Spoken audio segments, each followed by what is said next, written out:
ladies and gentlemen. Welcome to the Wex Global Gala Dinner and Awards Ceremony evening, sponsored by Idrica.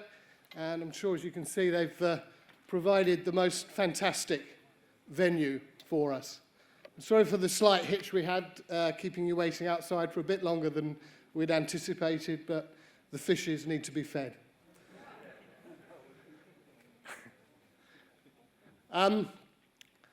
We're doing things a little bit differently this year for those of you who've been with us before. The reason being that the restaurant itself is not particularly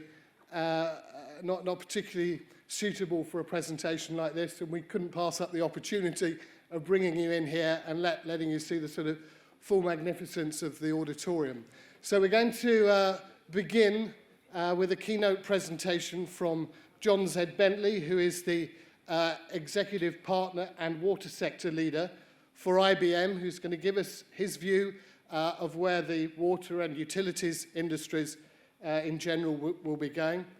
Following Jon's presentation, we'll then do the awards ceremony, and after that we'll go and have a cocktail, followed by dinner in the equally magnificent Submarino restaurant. So for now, I'd like to ask Jon Z Bentley, water sector leader from IBM, if he could come up to the stage and give us the benefit of his wisdom, please.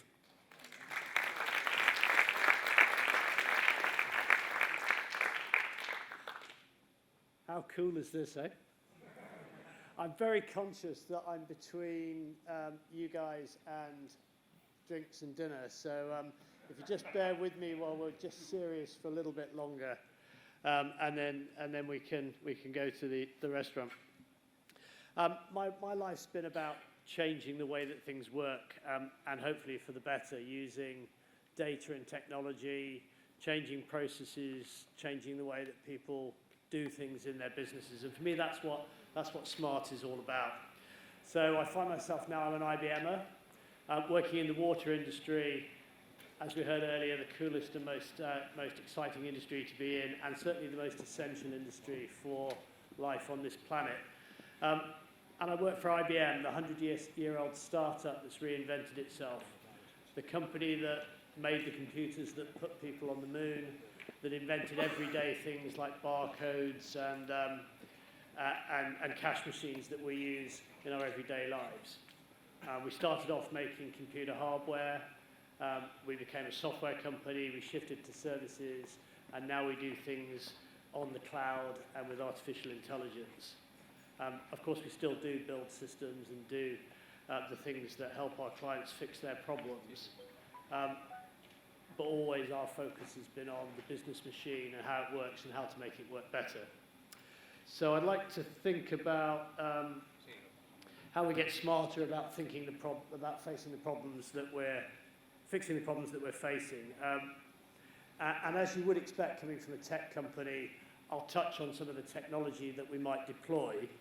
But mostly I'll focus on what we, the people in this room and the people in our industry, need to do to face the challenges that we all face and that the world faces. So I'll start by talking about what we mean by the word smart, and a bit of a history lesson. And then I'll depress us all with a reflection on the challenges that we face, give us some hope, and then set ourselves some challenges for the future. So, what do we mean by smart? A bit of a trip back in time. So in 2008, the world was in the midst of a global economic crisis, and you could say a crisis that we're only just emerging from now. And one of the implications of that crisis was to take the world's attention away from sustainability that had just started to get focus. And at that time, IBM started a conversation with the world about the promise of a smarter planet and a new strategic agenda for progress and growth. So our boss at the time, Sam Parmesano, at the Council for Foreign Affairs in New York, set out his vision for how we would build a smarter world, one that was increasingly instrumented, interconnected and intelligent, driven by an explosion of of connected devices, creating an exponential growth in the data that we have available. And with that, the opportunity to create new insights, make better decisions, and use these to systematically improve our state. So lots of jargon emerged. Internet of Things, big data, analytics, and nowadays people are talking about AI, data science, automation. But the essential notion is that technologies develop to the point where we can systematically harness it to change the way that complex systems work, and change the way that boundaries of organizations and industries manifest themselves. So let's just think about what we've learned from Smart. In the decade since Sam started that conversation, what have we learned? And I've got 8 principles that I'll share with you. I won't dwell on them, but I think sometimes one of these principles might be more important than the other. But if you've got these 8 principles in place, you've got a pretty good basis for a smarter solution. So the first is when physical meets digital. The second, when you make customers part of your business system. The third, when your operations respond with full situational awareness. When you use integrated analytics across the life cycle of the business. When you manage data through the life cycle of the assets that we use in the industry. And when we gain insight from non-conventional data sources, not just the data that's in our business systems or our SCADA systems. When we combine that and visualize it in different ways. And when we take a whole systems view. And we've heard some of those messages today. So where are we in 2020?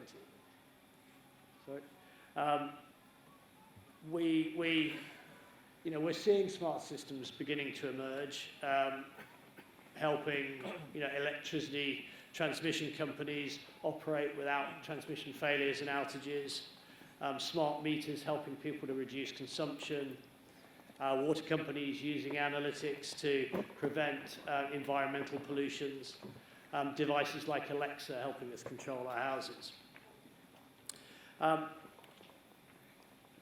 I want to talk not about the technology that's in these solutions, but what we need to do to really move the dial on sustainability. So smart, in my mind, is about solving big problems. It's not about technology. Not the simple problems that are small, local, only affect a few people, but those big, complex ones that cross industries, cross countries, and affect large numbers of people. And I think, and I hope you'll agree, that sadly we have some pretty big problems to face. Whether it's the floods in Valencia, the fires we've seen in Australia. I'm a mountaineer, so I'm particularly sad about the state of Mont Blanc and the Vallée Blanche, the breakup of the Arctic ice, the drought destroying the chalk streams in England, and the floods at the moment that have got most of my country underwater, and inexorably rising temperatures. So I guess we could ask ourselves, is that job done? And I'd say we've barely dented the surface. We've made some progress. We've learned a bit about smart, but so far we haven't really got to the heart of these problems. And the problems that we're facing are worsening. And they're compounding each other. So global temperature rise is warming the permafrost, and that's releasing the trapped carbon. Increasing propensity for wildfires is damaging carbon sinks. Glacial retreat, melting ice sheets leading to sea level rises, and I could go on. If we bring these home to the water industry, we're going to be living in a world with higher and more concentrated demand for water and sewage services with warmer overall temperatures, higher and lower extremes of weather, and more volatility, and more sensitive and endangered environments.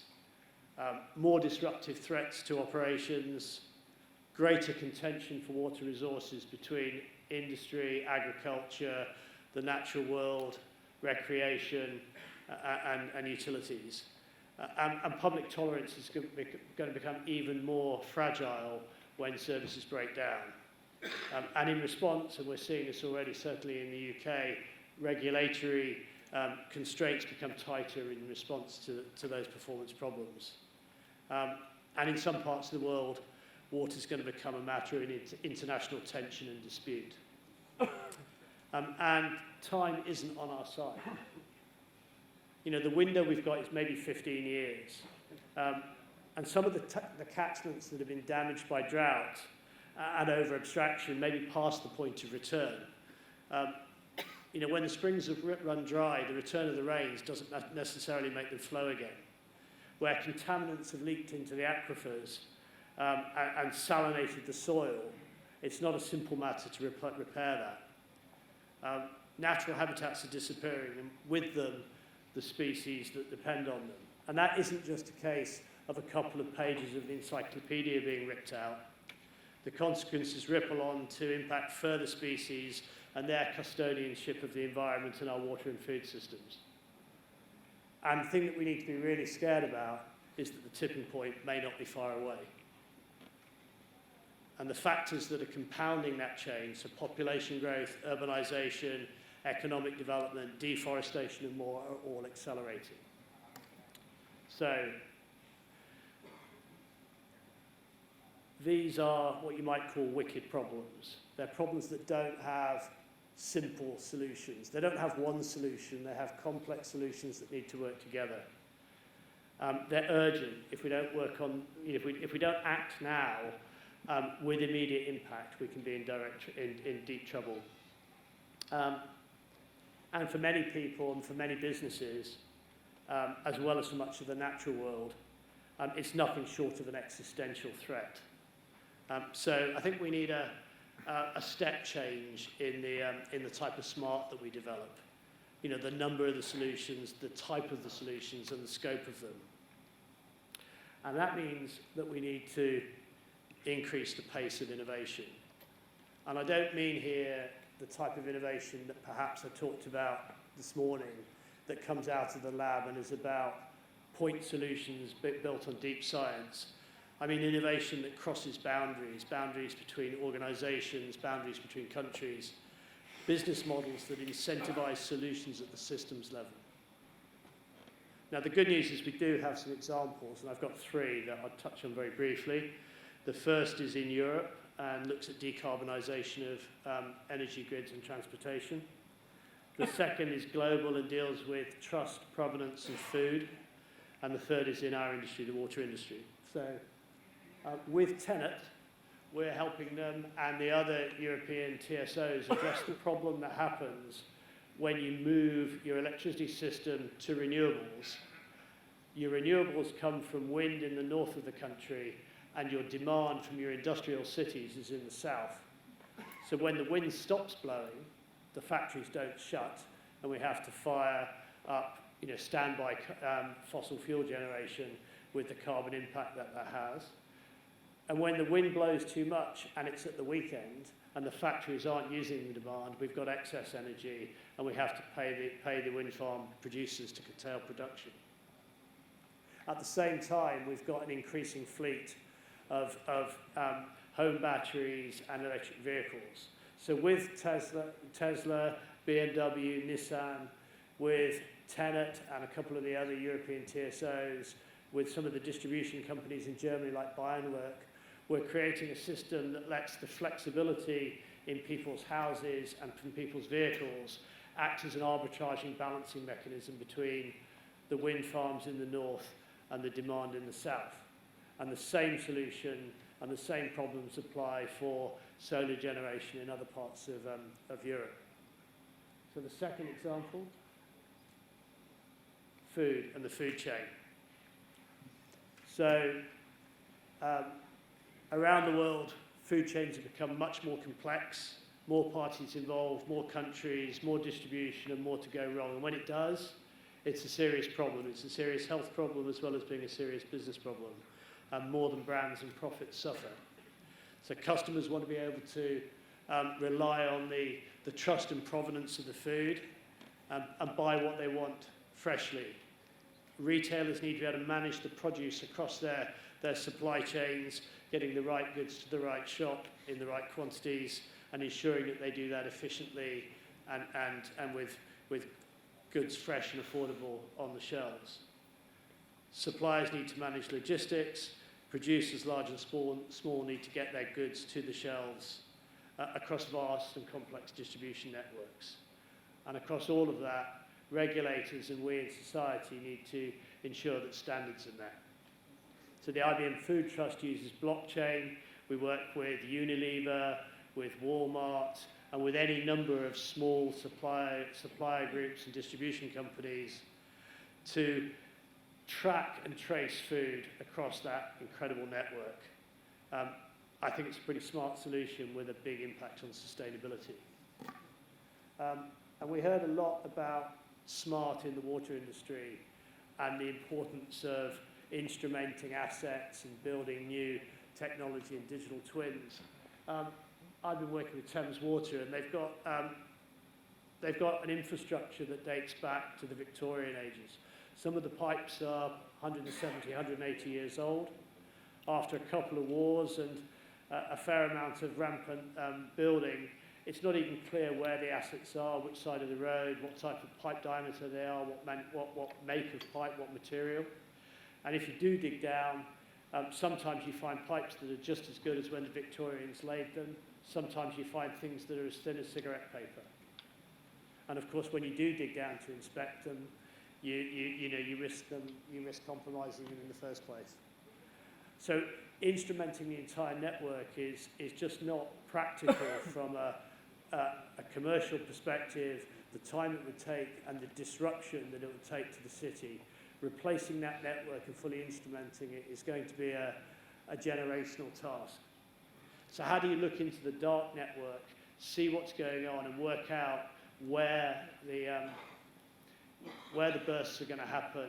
What would be the early warning signals when you're looking at the data you do have rather than the data you'd like to have that would let you operate that network in a better way and avoid the type of problems that we see in the top right? So the top right is Islington High Street, for those of you who know London. A lot of basement flats. Absolute miracle that when that pipe burst, people weren't killed in those basement flats because they were all completely underwater.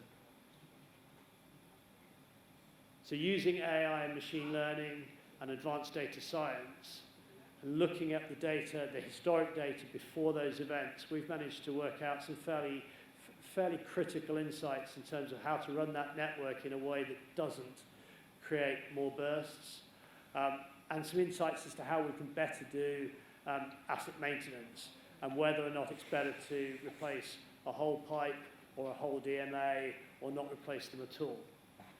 And being able to quantify those relationships takes you a long way towards a smarter network operation, a long time before we can replace it with a resilient network.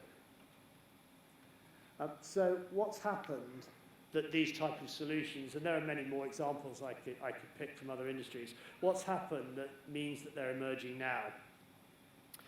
And I think the first thing is that exponential technologies are changing the game. So these are the technologies whose capabilities, deployment and impact is growing at an accelerating rate. And applied to large and varied data sets, they're driving new insight actionable in real time. So cloud and next-gen telecommunications are kind of transforming the cost and flexibility of the underlying computer networks and making it practical to move large amounts of data, large distances across different businesses. Blockchains are revolutionizing the ways that organizations interact in networks and the trust and transparency that they do that. Robotics and automation are changing work, transforming the speed and efficiency that we can do the mundane tasks. And when you add virtual reality and AI, they're making the skilled jobs more effective and more efficient.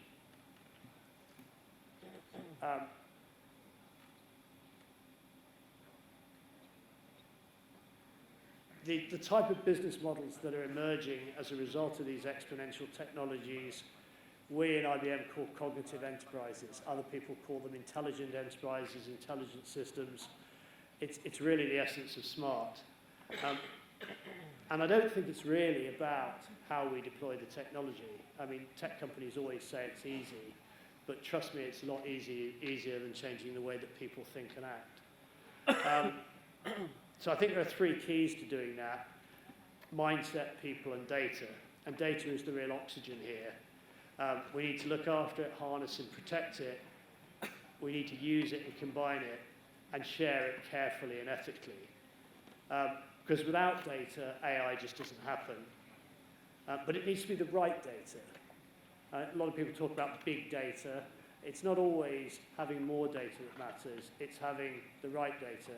I've told a couple of you over the last couple of days the story of the nuclear power station in Japan that didn't get inundated by the tsunami, the Onagawa power station, where the engineer who built the retaining wall used a very non-traditional data set to make the decisions to build the wall twice as high as had been specified and as was the one that was built at Fukushima. So people are critical to collaborate in this kind of innovation that we're talking about, and to the solutions that, to operate the solutions that we deliver as a result. We need to draw on the expertise of people that cross different functional silos, and that's another message that we heard earlier today. Different domains, different companies, engineering, operations, IT, data science. We need to take the external perspective as well as the internal.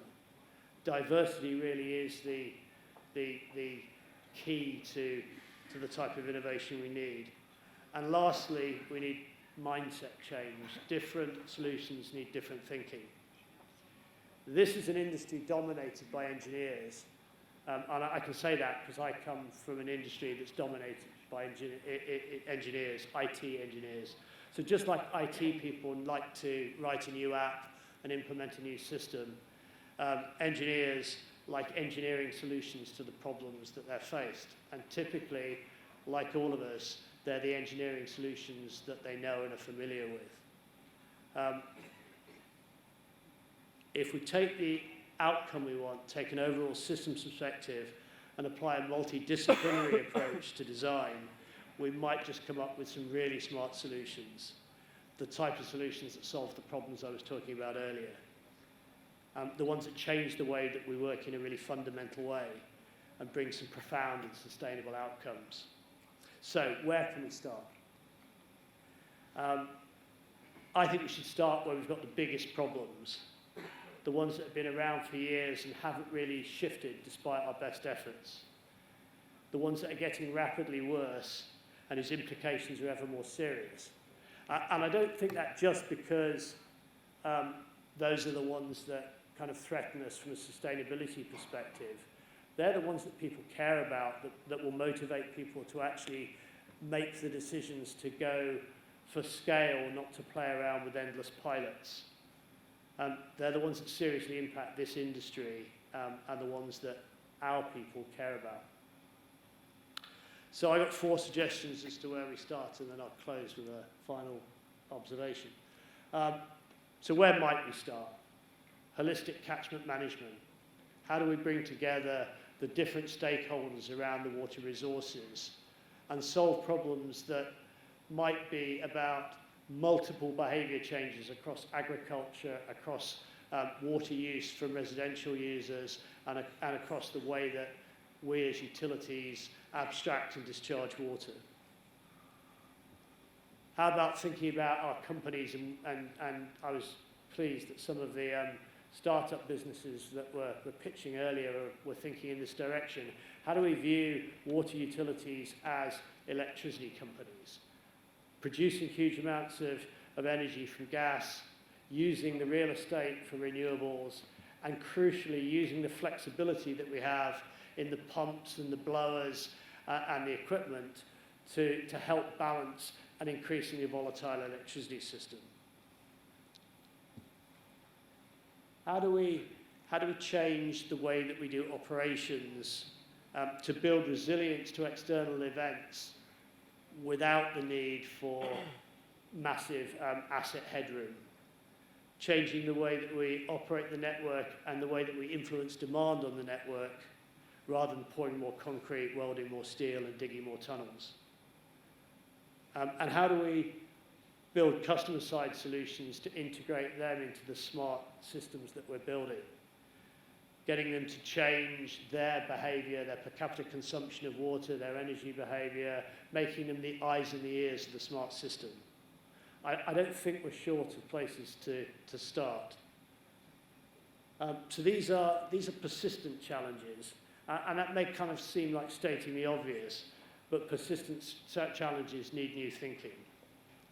And whether that's environmental constraints on abstraction or continued cost pressures, these types of problem won't yield to business as usual thinking. At least that's my contention. So, even where we've made progress, the wicked problems haven't yielded. We've tried fixing leaks and bursts, they still happen. We still get environmental pollutions, we've still got threatened catchments, we've still got water shortages, we still get disruption from extreme weather. And we're not, at least in some parts of the world, we're not making a dent in per capita consumption, which is a bit of a tragedy. So they won't go away with a world of marginal gains. They need diverse and specialist skills to fuel the innovation and to bring to bear solutions and capabilities from other industries. I think this industry needs to look outside far more. Partnering is crucial because many of the skills that we're going to need to deploy are not skills that we've nurtured in this industry for donkey's years. They may not even be skills that are common in industry in general. So where those skills exist, we'll need to partner. And that's how we'll build speed to capability in the crucial new skills that we need. And we'll need platforms that let businesses collaborate and fit together. The underlying infrastructure that enables businesses from traditionally different industries, so farms and transportation and water utilities and energy companies, to interact in new systems. So to conclude, persistent problems need new solutions, not business as usual. We need to focus not on continuous improvement, but on systems thinking, open innovation, and ecosystem collaboration. And I think we can do it. So let's move the dial on sustainability. Thank you very much.